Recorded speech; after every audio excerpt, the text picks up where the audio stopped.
Здравствуйте, вы смотрите программу «Фокус» на информационном портале LoveMD. Сегодня мы поговорим о влиянии путинского режима на внутриполитические процессы в Республике Молдова и в том числе о визите Евгении Гуцула, Дмитрия Константинова в Москву. И сегодня с нами на связи журналист-расследователь Владимир Тхорик. Здравствуй, Вова. Рад тебя видеть на связи с нами. Но ты у нас специалист по кремлевской тематике. В хорошем смысле того слова, что я говорю. И я знаю, что ты ограничен во времени, поэтому постараемся на многие вопросы получить ответы. Если мы будем говорить о влиянии Кремля на те процессы, которые происходят в Молдове в свете последних заявлений Службы информации и безопасности о том, что будут попытки дестабилизации ситуации в Республике Молдова. Насколько эти опасения сегодня имеют под собой реальную почву?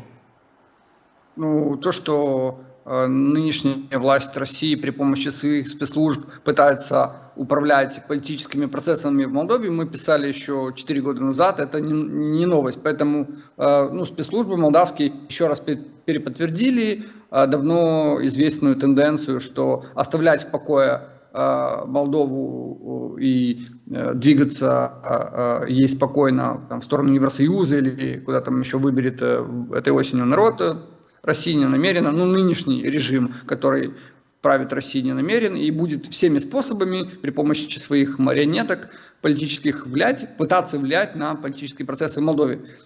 Спецслужбы подтвердили закономерность. В принципе, и план, допустим, влияния России на Молдову, который мы опубликовали в прошлом году, этот план просчитан, российский план влияния на Молдову рассчитан на 10 лет до 2030 года, и там прям есть этапы влияния на политические процессы, на культурные процессы, на экономические процессы в Молдове. И то есть Россия действует по плану, она от плана своего не отходит. Даже если этот план уже обнародован журналистами-расследователями, такими как мы. Вова, если говорить о роли Гагаузии, не совсем подходящее слово, но во всяком случае мы видим то, что происходит, и в том числе итоги выборов главы Гагаузии в прошлом году и приход к власти апологетов Илона Шора, который в розыске, и партия была признана неконституционной, то сегодня Гагаузия представляет какой-то интерес для России с точки зрения через Гагаузию влиять на политические процессы и в том числе на дестабилизацию ситуации? В первую очередь для нынешнего руководства России, для кремлевского режима, для Путина представляет интерес, как мы видим, такие достаточно одиозные криминальные элементы, которых Кремль назначает на книжение, отдает им ярлык на книжение. Мы видим даже процессы, какие происходят в Приднестровье, там этим регионом руководят более 30 лет такая группировка, которую назвать можно организованной преступной группировкой, мафией во главе с Шериф. Мы видим процессы в других странах, допустим, на востоке Украины, восточные регионы Украины оккупировали еще с 2014 года такие одиозные элементы, как там используют Моторол и всяких Захарченко, разных там аферистов, разных людей, которых разыскивают правоохранительные органы других стран.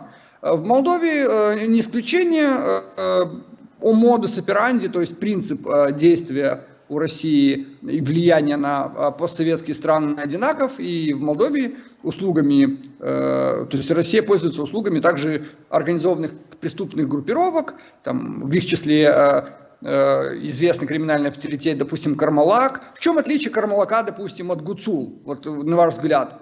В том, что он мужчина, и все. А в принципе структуры у Кармалака и у Шора плюс-минус одинаковые. Они отмывают деньги, они создают вооруженные группировки, они пытаются влиять на политику. Ну, Карамалах сейчас, ему въезд в Молдову закрыт, поэтому он действует на востоке Украины. Гуцул, пока она не попала ни под какие международные санкции, она может летать и в Москву, и поэтому она назначена на княжение в Гагаузии, в регионе, который достаточно пророссийский, исконно из-за языков, из-за языкового фактора, из-за других факторов, религиозных факторов.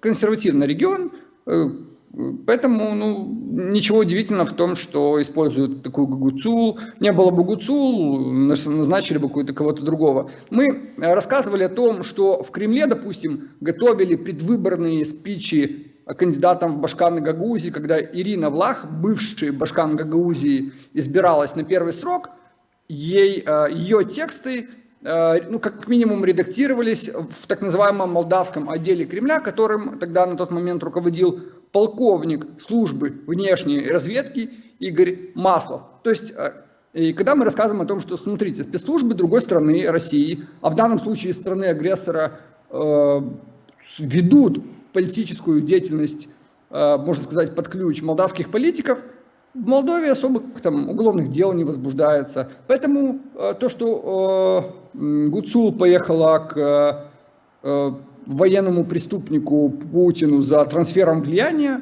это говорит о том, что у России не очень хорошие дела в Молдове, и они, то есть российские спецслужбы, политтехнологи готовы использовать любые кадры для того, чтобы попытаться повлиять на Молдову. Вова, визит Евгении Гуцул и Дмитрия Константинова в Москву. Дмитрию Константинову повезло меньше, он не имел рукопожатия с Путиным, но встречался вместе с Евгенией Гуцул, с Валентиной Матвиенко. Гуцул, видимо, повезло больше, так как она была рукопожатна Владимиром Путиным. Но если говорить об этих визитах и его политических последствиях для Гагаузии и для Молдовы в целом. Кремль будет пытаться раскричать при помощи гагаузского политического истеблишмента, если так можно назвать, и при помощи приднестровских функционеров ситуацию в Молдове, в этих регионах традиционно такие пророссийские настроения. В этих политиков, конечно, будут использовать, фотографировать с Путиным, если надо, и Гуцул еще раз фотографируется с Путиным, если надо, и Константинов еще раз фотографируется с Путиным. То есть в глазах их избирателей, Гуцул и Константинова, Путин для них легитимный политик, рукопожатный политик, поэтому это здорово для них. Они не считают Путина военного преступника. То есть мы можем говорить о чем угодно, о том, что как можно было с военным преступником фотографироваться, но они живут совершенно в другой реальности. Если на них смотреть с точки зрения реальности прозападных обывателей, прозападной аудитории, то мы не поймем, чем руководствуются избиратели тех же Гуцул. Может быть, пора разговаривать и власти Молдовы, наконец-то, не только в предвыборный период, с избирателями Гуцул, с избирателями Константинова, с избирателями, с жителями левого берега Днестра, то есть из Приднестровья. Потому что власти Молдовы, они, как правило, как у них логика пожарника.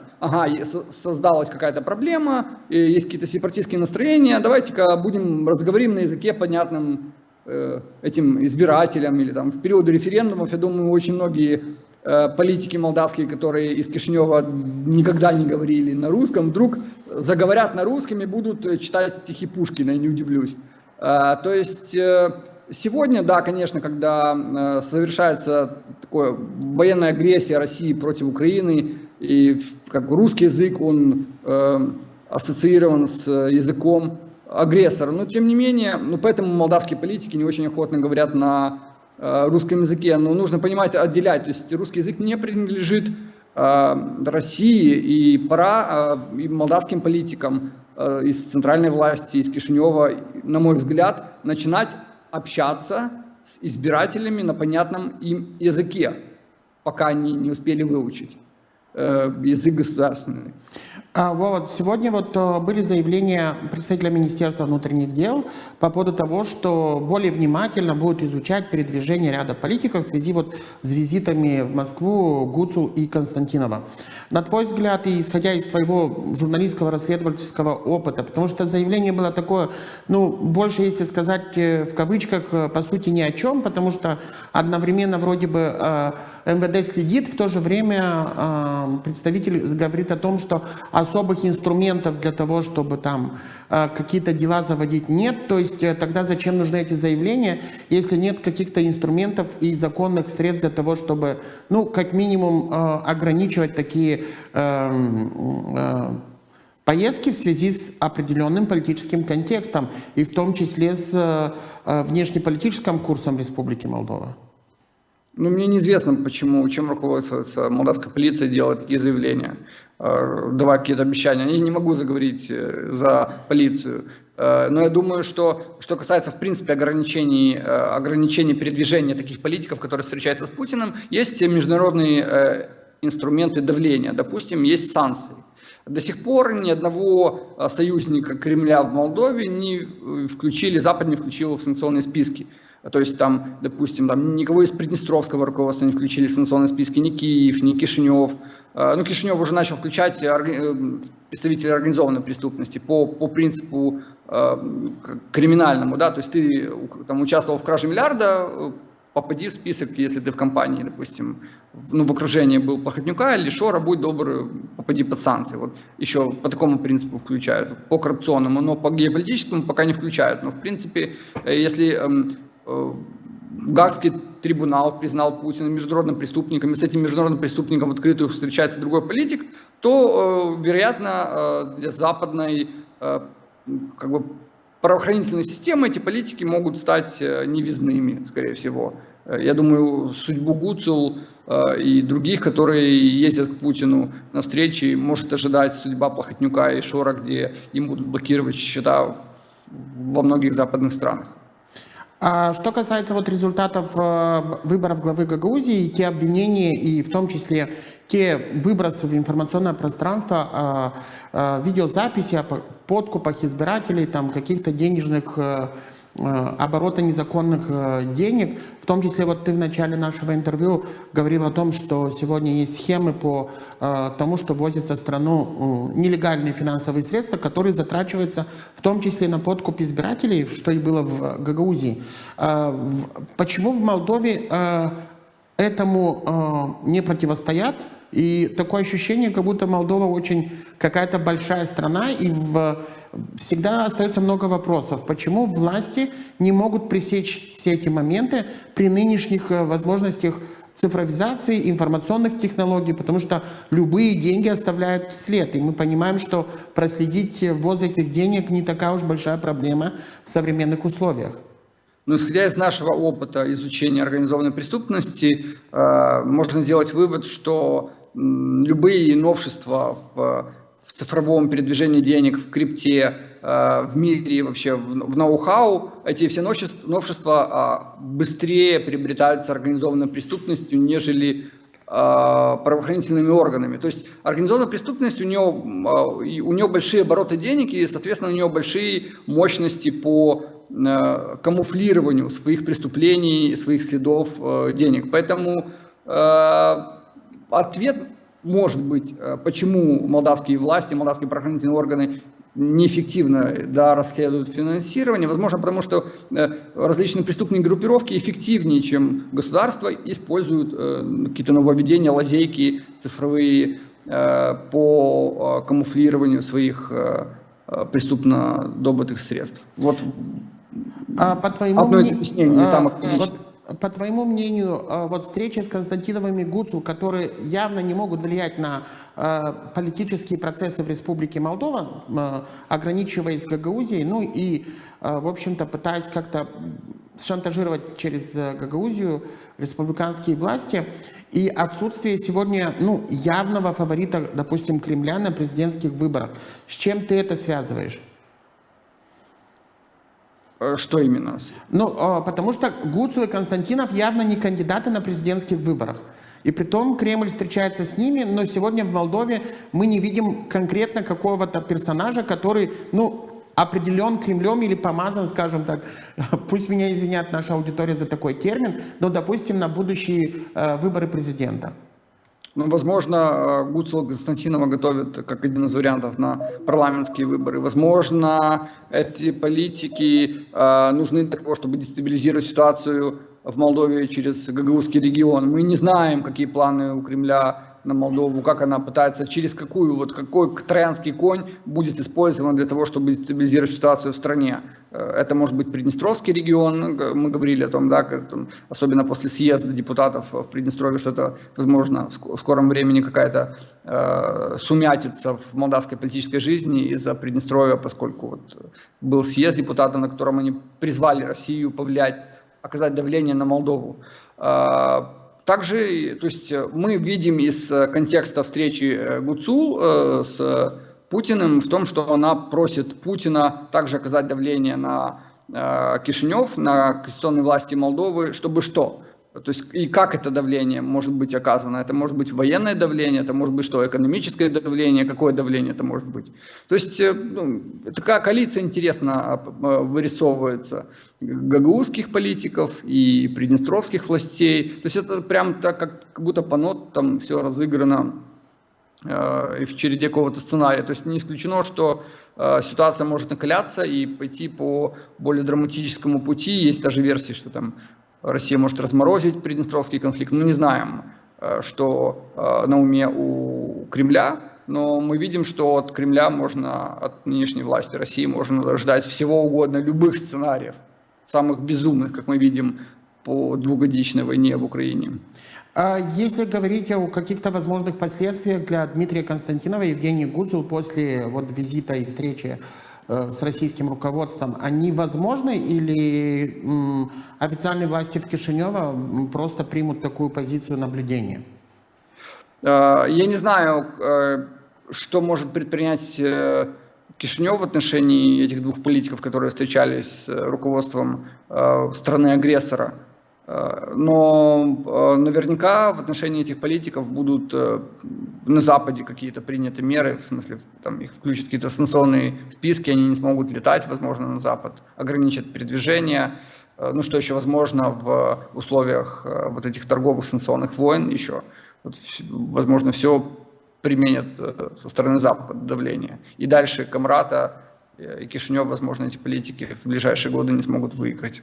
Вова, по твоему мнению, вот вся вот эта ситуация, насколько сегодня велика вероятность того, что в Молдове может, все это закончиться, достаточно плохо и негативно для всего молдавского народа, в том числе, например, за счет того, что Россия может применить военную силу в условиях, потому что ее не устраивает там внешняя политика и выбор молдавского народа. То есть вот в этом контексте, который сейчас сложился. Ну, в этом контексте, то есть Россия как применит разве что военную силу, используя внутренние ресурсы в Молдове, то есть внутреннюю агентуру, в Приднестровье ресурсы, которые оцениваются около 10 тысяч человек, штыков, включая там российскую армию. Мы же помним, что часть Молдовы, она оккупирована Россией до сих пор. То есть это Приднестровский регион, он признан и политическими органами Парламентской ассамблеи Совета Европы, и Страсбургским судом территории, оккупированной Россией. А раз так, то Россия там может делать все, что угодно, и может, конечно, вооружить местных резервистов и устроить небольшую заварушку, чтобы внести с Кишиневым, чтобы внести сумятицу. Можно всего что угодно ожидать от России, говорю, из-за того, что, если эта страна, в этой стране убивают политических оппонентов, отстреливают, убивают в тюрьме. По этому же принципу уже в Приднестровье мы помним, что как мучительно был убит один из политиков приднестровских, Олег Харжан, говорят, ему отрезали язык перед смертью. Потом там другого экономического конкурента местной власти приднестровской, как с ним расправились, зарубили лопатой. Поэтому, все что угодно можно ожидать от России в Приднестровье. И последний вопрос, Вова, если, коротко. Вот будут ли еще какая-то группа политиков в Молдове перед президентскими выборами, которые будут явно поддержаны Российской Федерацией. По твоему мнению? Но мы можем наблюдать, кого поддерживала Россия последние годы. То есть представители группы политтехнологов общались, с кем они общались. Мы писали, рассказывали, напомню, вашим зрителям о том, что в Молдову несколько лет подряд приезжала группа российских политтехнологов, в составе которой была даже психолог-гипнотизерша, которая была в окружении Додона, и она могла, по данным наших источников, даже вводить главу государства в эриксонианский транс, то есть гипнотизировать его. Так вот, эта группа политтехнологов, она с кем встречалась, то есть активно. И эти политики, кстати, нам так и не сообщили адекватно, что их связывало с этой группой российских политтехнологов тайно, которая приезжала в 2019 году на местные выборы, в 2020 году на выборы президента, в 2021 году на парламентские выборы в Молдову. То есть кто это? Это Ион Чабан, это Ирина Влах, это Ион Кику, его представители, Иона Кику, его соратники встречались с этой группой политтехнологов.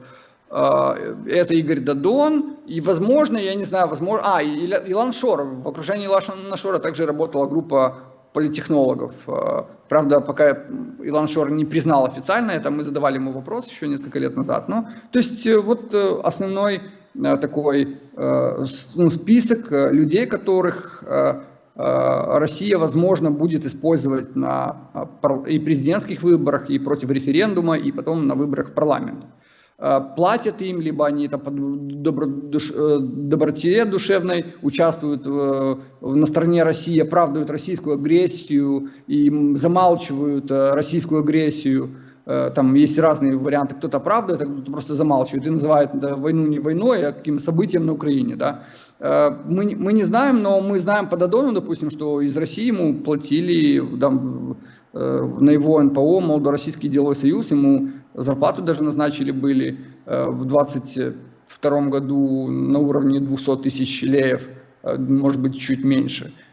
И деньги поступали из России уже во время войны. Мы рассказывали о частичном финансировании и партии социалистов, и там, других политиков, и о том, как к ним из Кремля приходили методички. Кого еще буду исключать? Наверняка будут исключать каких-то правые партии. Мы станем свидетелями, скорее всего, ближе к лету, к президентским выборам, к осени.